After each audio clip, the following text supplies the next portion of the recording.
Bom dia, turma. Aqui é a professora Juliane e hoje nós vamos conversar um pouco sobre as figuras de linguagem, que são recursos de expressão utilizados por um escritor com o objetivo de ampliar o significado de um texto ou também para suprir a falta de termos adequados em uma frase. É um recurso que dá uma grande expressividade ao texto literário. E hoje nós iremos aprender três tipos de figuras de linguagem. Vamos conversar um pouco sobre a metáfora. A metáfora é um tipo de comparação, mas sem os termos comparativos. Por exemplo, tal como, são como, tanto quanto. Na metáfora, a comparação entre dois elementos está implícita, trazendo uma relação de semelhança entre eles. Por exemplo, quando dizemos tempo é dinheiro, tempo não é dinheiro, mas nós estamos comparando o tempo ao dinheiro. Vamos estudar outros exemplos de metáfora. Quando digo aquele rapaz é um gato, a metáfora ocorre porque implicitamente o rapaz é comparado a um gato. Quer dizer que ele é encantador, bonito. Ele não é um gato, né, um felino. Ele é bonito, ele tem as características da beleza, assim como um felino. Então eu digo que ele é um gato. Quando digo aquela menina é uma flor, né? Nós entendemos que a menina é meiga, ela é bonita, ela é cheirosa, delicada, ela possui as características de uma flor, mas nós não estamos nos referindo à flor em si, né? Ela tem as características de uma flor. É um outro exemplo de metáfora. Olhando esse outro exemplo com um pouco de atenção. Ela me encarou e o seu olhar era de pedra. Quando eu digo que o olhar dela era de pedra, é uma metáfora. Por quê? Porque a dureza e a rigidez da pedra está sendo atribuída ao olhar. Podemos observar que a palavra pedra está sendo usada de forma figurativa e não no sentido literal da palavra. Vamos olhar um pouco o poema de Vinícius de Moraes, Rosa de Hiroshima. Mas, ó, não se esqueçam da rosa de Hiroshima, a rosa hereditária, a rosa radioativa.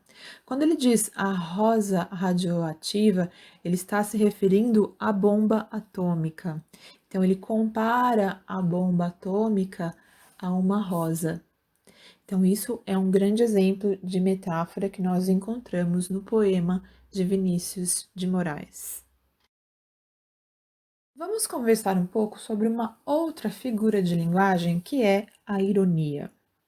A ironia consiste no emprego de uma palavra ou expressão de forma que ela tenha um sentido diferente do habitual e produza um humor sutil. Para que a ironia funcione, esse jogo com as palavras deve ser feito com elegância, de uma maneira que não deixe transparecer imediatamente a intenção. Em poucas palavras, é a representação do contrário daquilo que se afirma. Por exemplo, é tão inteligente que não acerta nada. Isso aqui é um exemplo de ironia, né? Porque quem é inteligente acerta tudo. Então, aqui eu estou mostrando o contrário do que eu estou afirmando. Olha lá, ele é tão inteligente que não acerta nada. Então, esse é um exemplo de ironia. Vamos olhar outros exemplos de ironia dentro de poemas. Esse poema é do Mário Quintana, das Utopias. Se as coisas são inatingíveis, ora, não é motivo para não querê-las. Que tristes os caminhos se não for a presença distante das estrelas. Então, como você vai querer uma coisa que é inatingível, né? Isso aí é o contrário, né, do que a gente está afirmando. Um exemplo de ironia. Outro exemplo de ironia dentro do poema de Mário Quintana, do amoroso esquecimento. Eu, agora que desfecho, já nem penso mais em ti, mas será que nunca deixo de lembrar que te esqueci? Então, se ele já nem pensa mais na pessoa, como é que ele nunca deixa de lembrar que te esqueci? Então, realmente é um grande exemplo de ironia. Agora vamos ver uma outra figura de linguagem que é o eufemismo.